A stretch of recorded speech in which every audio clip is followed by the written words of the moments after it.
everyone, and welcome to This Week in Hospitality Marketing, live show number 530. I am your host, Lon Gray. Happy October to everyone. Sorry for the slight delay in technology. I'm trying to find, until I get my backgrounds right, and the platform that I use, their blur background is terrible. You know that little blur halo that goes right away and you can't see and everything goes in and out. It's more distracting than it is helpful. Yeah, this one has it. So I'm trying to find a better way to just make a real background, which is challenging. So now I have a propped up kind of camera-ish thing going on in some angle. We'll figure it all out. The background is not important as much as it is the chance to go over and talk about topics. Topics today. A lot to choose from. Actually, there's one topic I keep nudging forward because it keeps changing. It's this dynamic. It reminds me of the old economics class you took in college, where the hypothetical was that if you could create consistency everywhere else, freeze everything as it were, and look at one isolated variable, this is the metrics that would be associated with it. And it always bugged me because it's an unrealistic thing. It's a moving target. It's perpetual. As soon as you look at it, it's not the same thing. Kind of the topic that I wanted to push forward, which is AI's usage in hotel pricing and so forth, and eventual connectivities, as which is what the airlines are being or have been using it for. It keeps moving as to how that dynamic is being thought through. So as much as I want to talk about that topic, we're not talking about that today. We are talking, however, AI is still in the conversation, as it seems to be everywhere, but in this case in particular, for something very different and near and dear to my heart, being a geek that I am.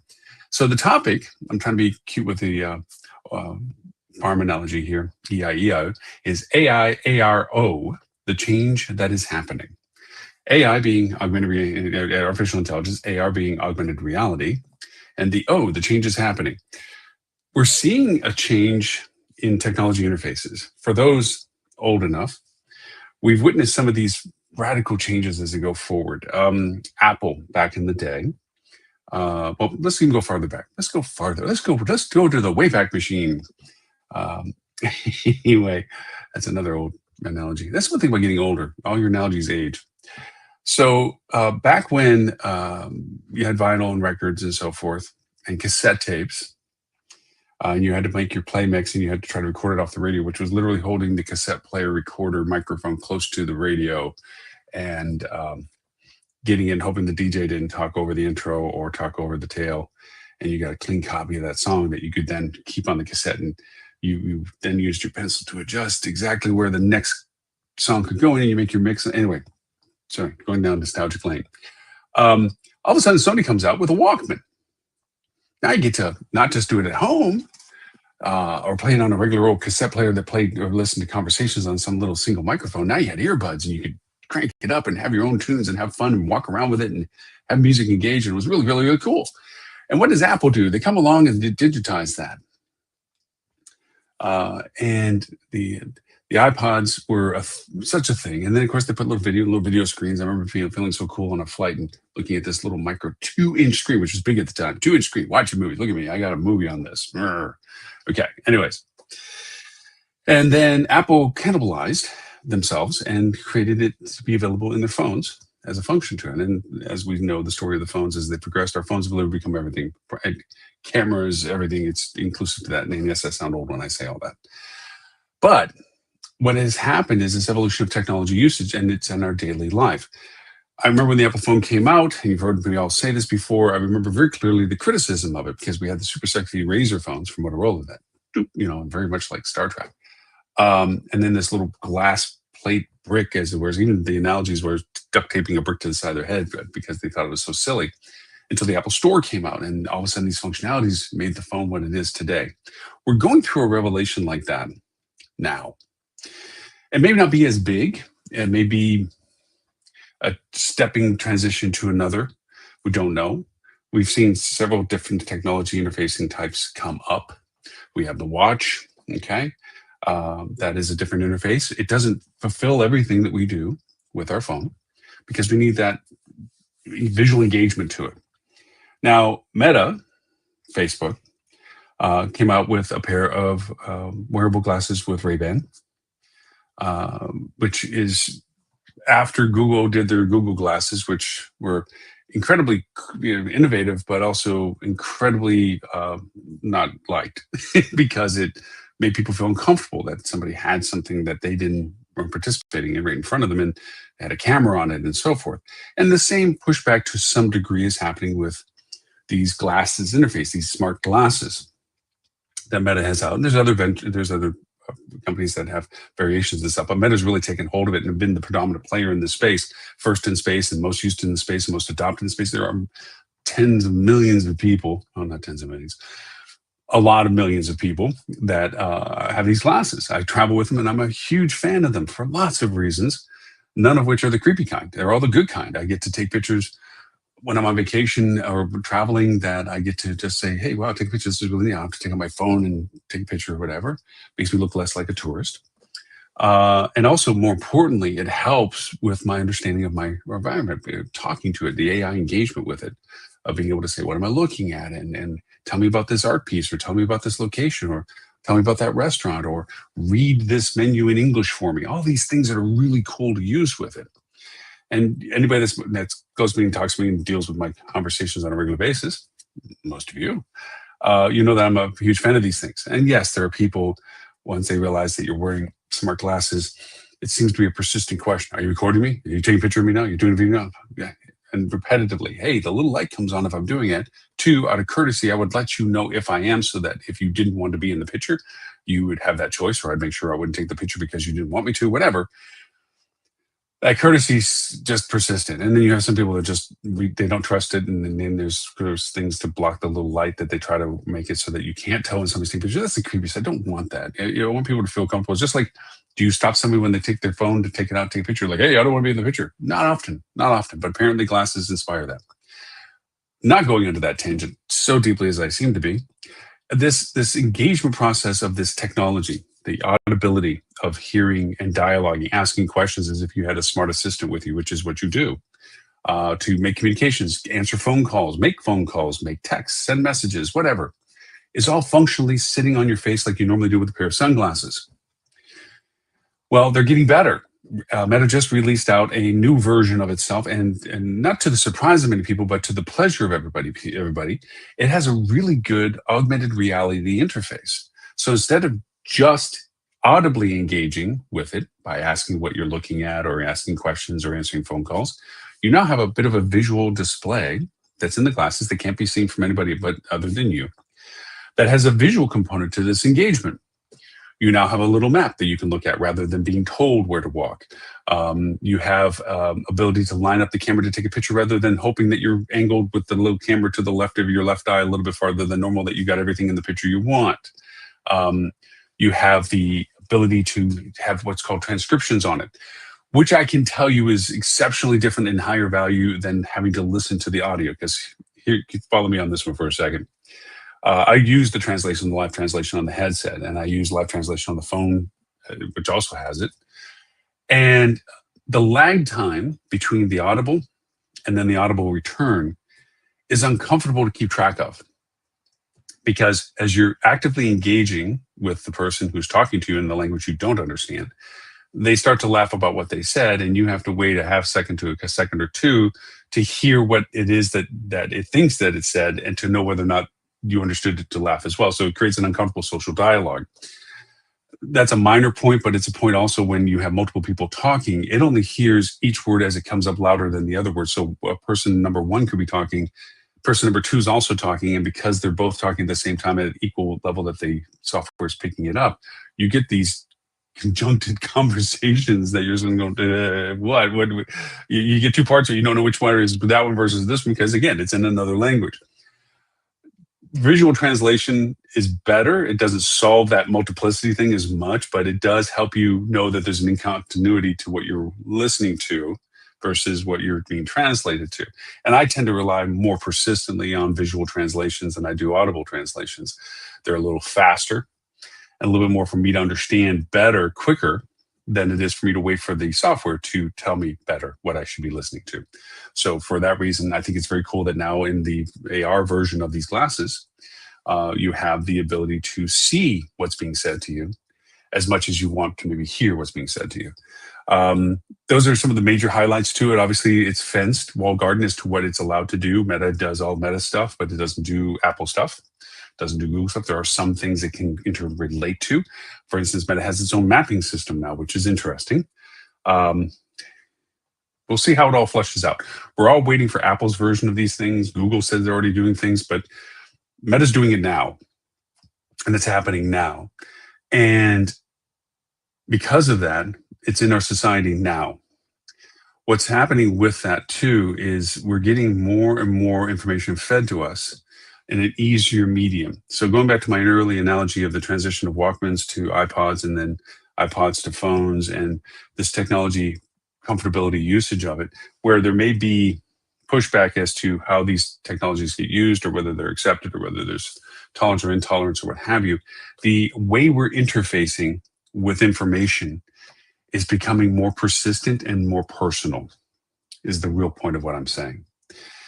This augmented reality functionality, to give you a sense, when traveling overseas, I would look down a street and I would ask my glasses, hey Meta, what is the best rated restaurant on the street and based on my location that I'm looking at?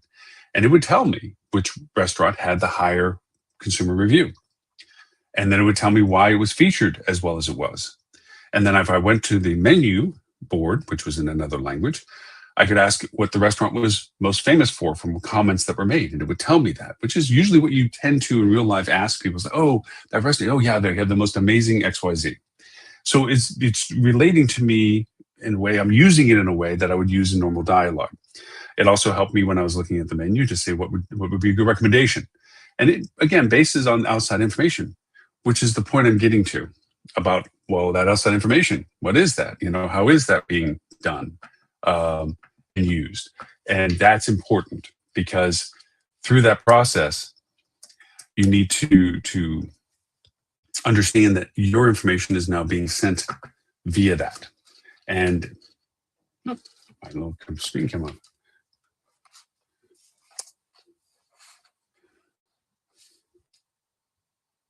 There we go. Sorry. Technology issues. Always great and always grand. Oh, got the computer screen right in front of us. So,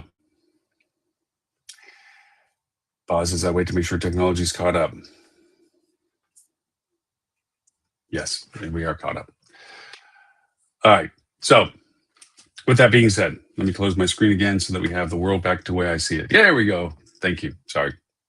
New environment to be doing the show in, and there's always the interesting changes of what that means. So going back to my contiguous thought, this technology interface of using it in a personal way and getting these recommendations of what we should be interested in, what was the most thing we should be curious about, or ways that we understand the product that we're looking at, are beginning to come in other formats, technology formats, these glasses being the reference that I'm using today for. And we're not really doing well, or we haven't really addressed doing well in this new interface environment.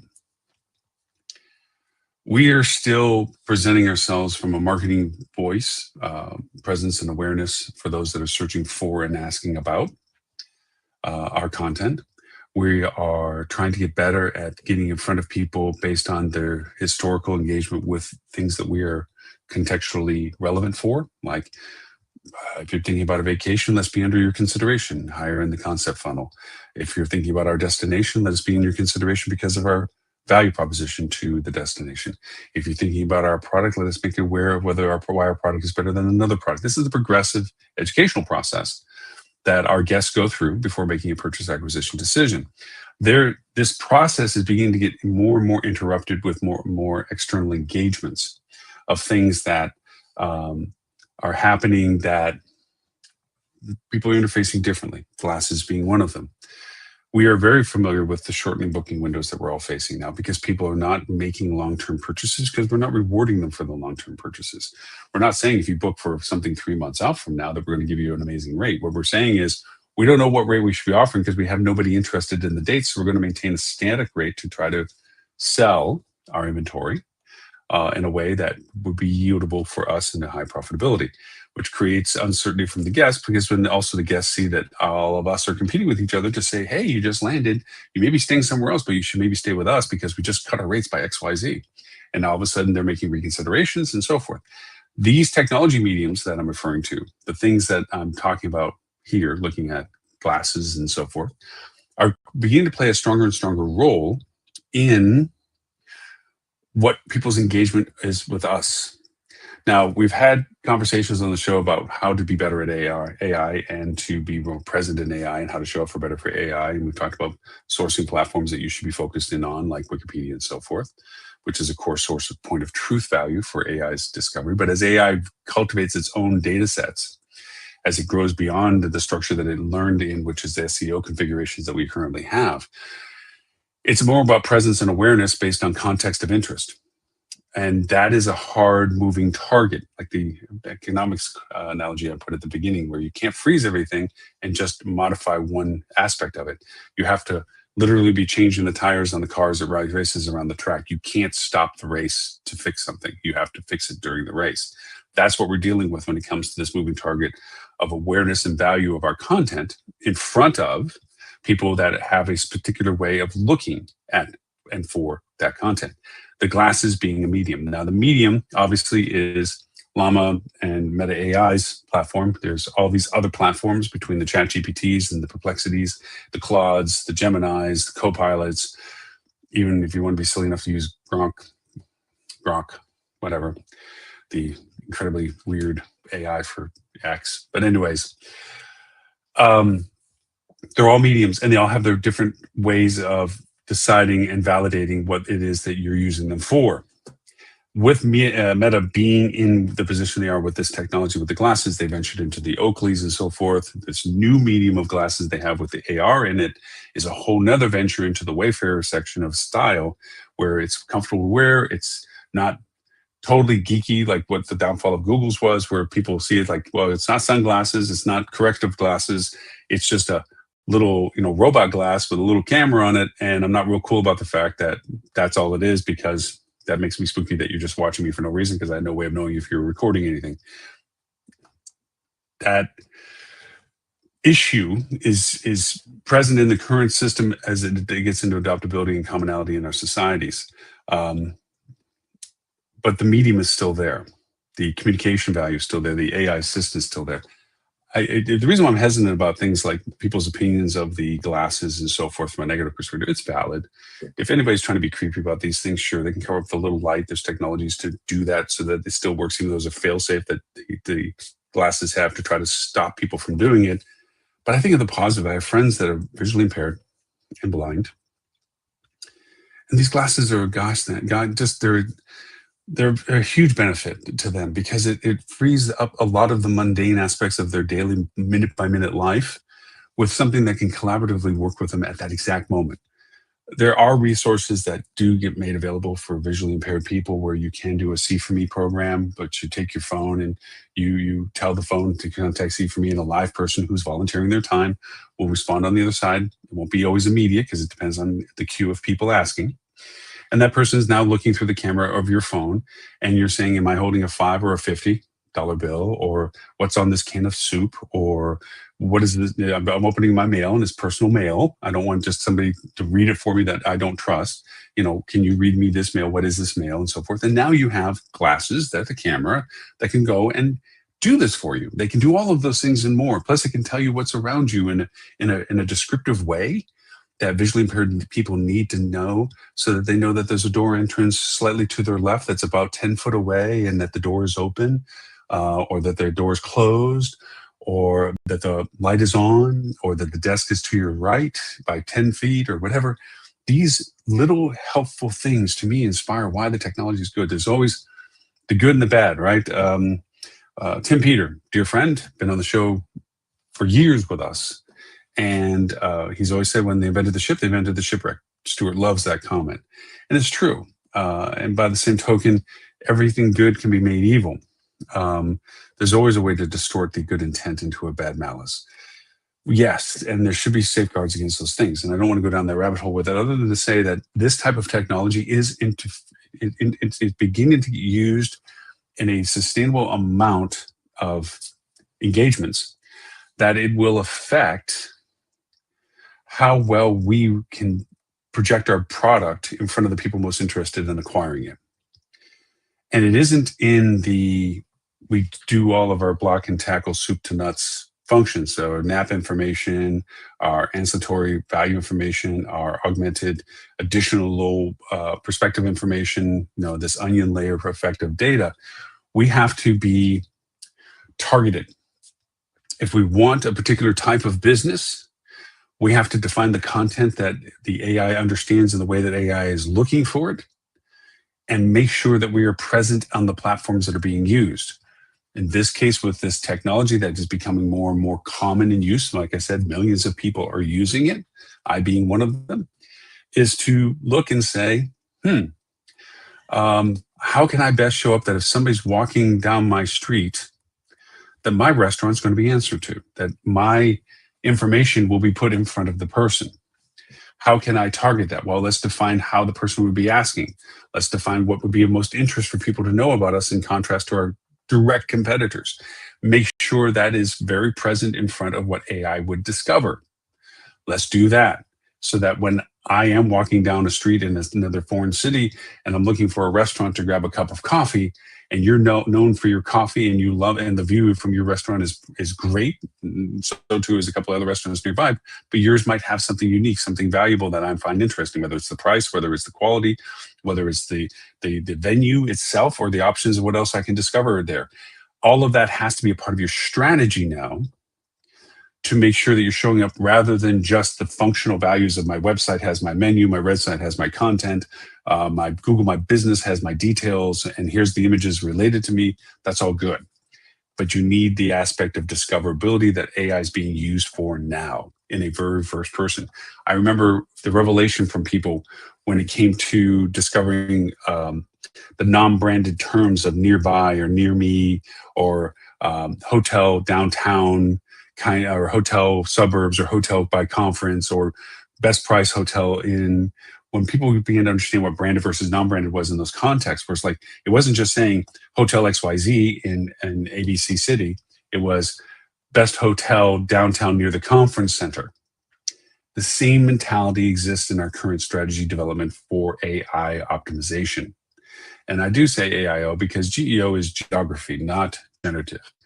And it bugs me because now in my emails, when I'm describing variations of strategies, I literally have to say geographically targeted, because if I say geo, it gets misunderstood. Are you talking about AI there? It's like, no, geography.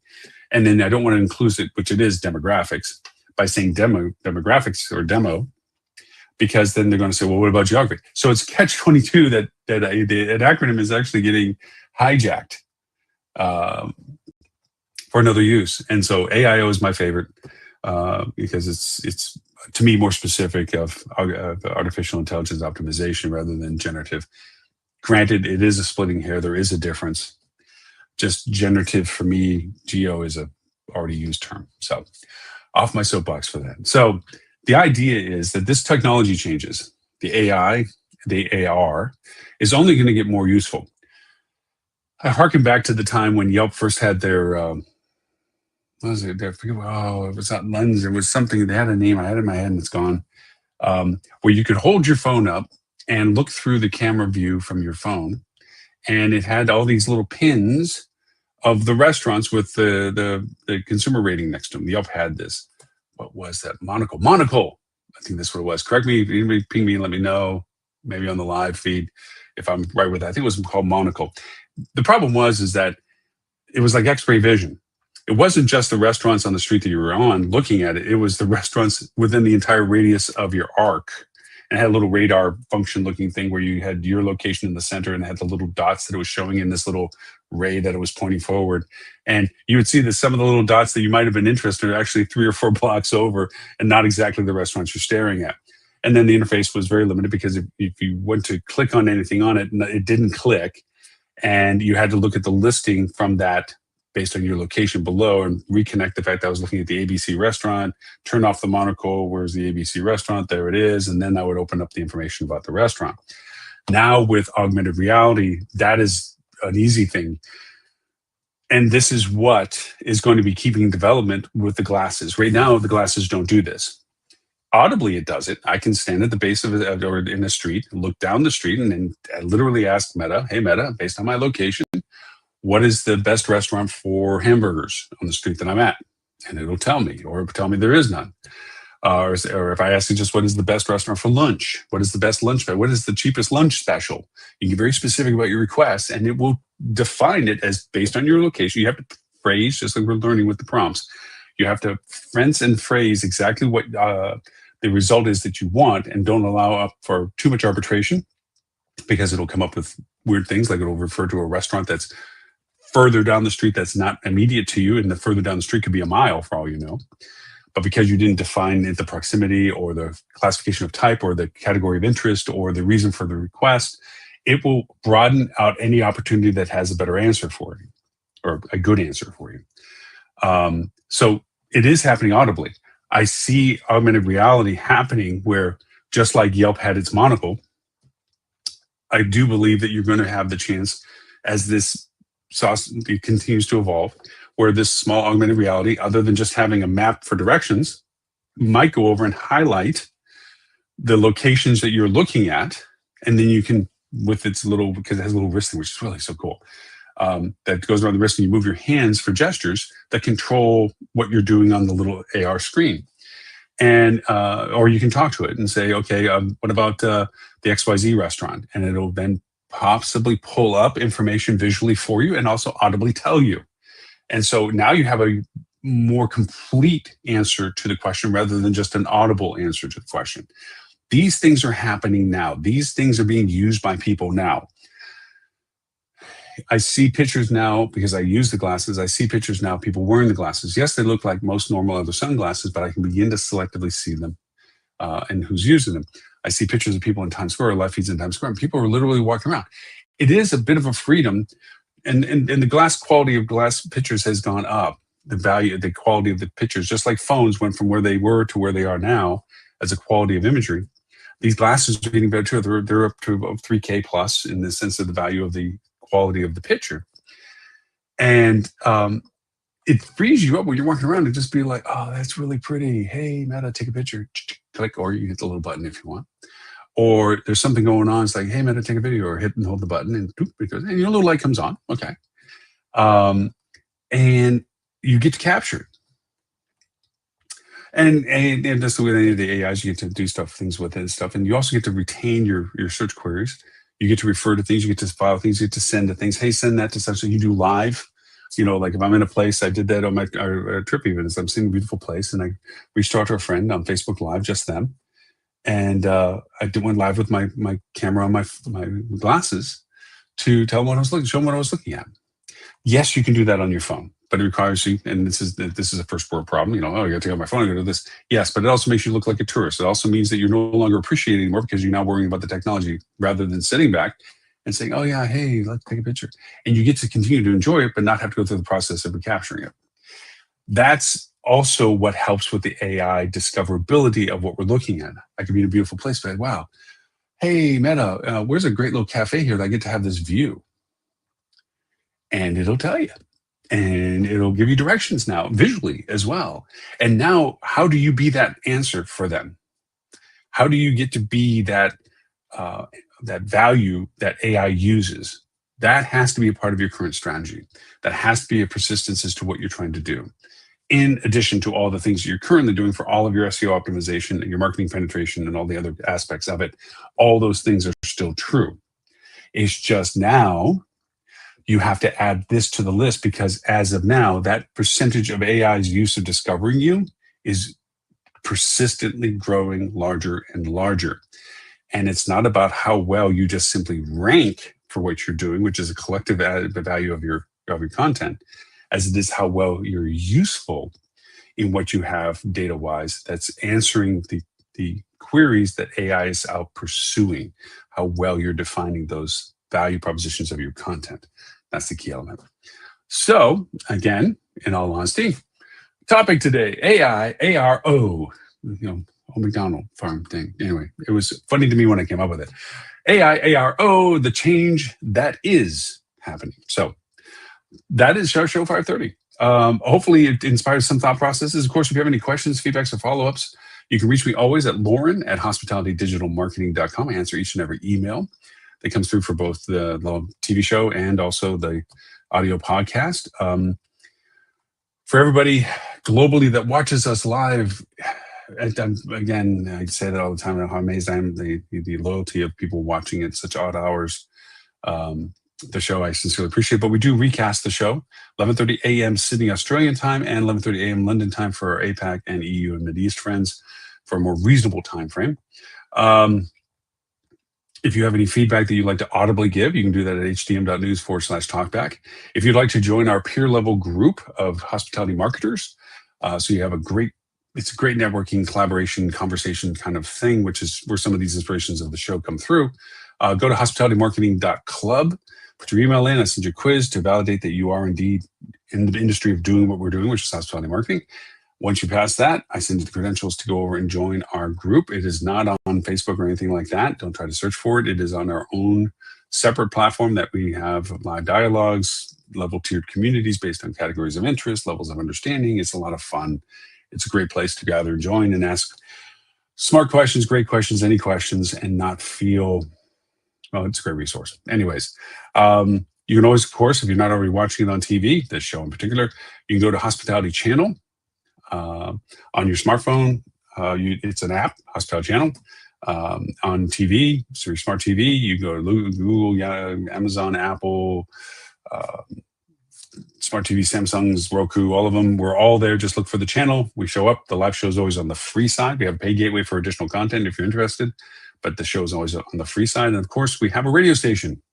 Who doesn't? Actually, it's an actual radio station. It's just a podcast. It's a radio station. And that is Hospitality Radio. You can go there at hospitalityradio.com.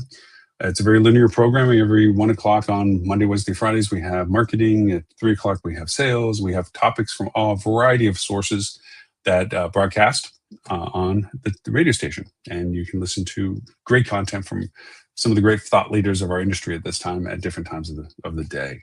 If you want to see all of our recasts of all of our broadcasts from times past, it's our I Love Lucy rerun show. You can go to hospitalitychannel.tv, and there you can see and search for all of our TV shows and podcasts and everything for the 11 years we've been doing this every week.